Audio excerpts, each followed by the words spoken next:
एक साथ कई नावों की सवारी करना सियासत में सिर्फ शरद पवार को ही आता है। इसलिए महाराष्ट्र की सियासत के असली खिलाड़ी वे ही हैं।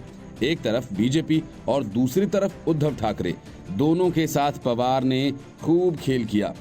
सौदा उद्धव ठाकरे से पटा तो उनके साथ चले गए। महाराष्ट्र विधानसभा चुनावों के बाद किस तरह से बीजेपी और शिवसेना के साथ पवार ने सियासी गोटियां चली, उसका पता तो पहले ही चल चुका था, लेकिन बाकी की सारी बातें अब देवेंद्र फडणवीस ने खोल कर रख दी। देवेंद्र फडणवीस ने कहा कि पिछले विधानसभा चुनाव के बाद स्वयं शरद पवार ने भी बीजेपी के साथ मिलकर सरकार बनाने की पेशकश की थी। उन्होंने कहा कि उद्धव ठाकरे के नेतृत्व वाली महाविकास आघाड़ी की सरकार ज्यादा दिन नहीं चलेगी।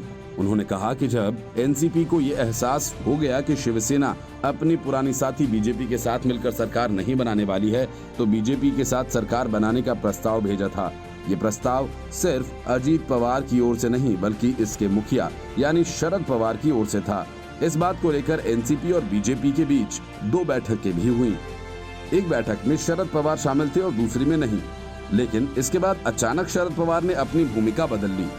2-3 दिन कोई बात न होने के बाद एक दिन अजीत पवार का प्रस्ताव आया। कांग्रेस, एनसीपी और शिवसेना की सरकार बनाना उन्हें मंजूर नहीं है। बीजेपी और एनसीपी मिलकर राज्य को स्थिर सरकार दे सकते हैं।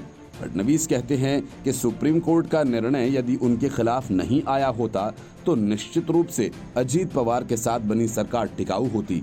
पिछले विधानसभा चुनाव के बाद 38 दिनों तक चली राजनीतिक उठापटक के बाद 28 नवंबर को 56 सीटें पाने वाली शिवसेना ने 54 सीटों वाली एनसीपी और 42 सीटों वाली कांग्रेस के साथ सरकार बना ली और 105 सीटों वाली बीजेपी को सत्ता से बेदखल होना पड़ा।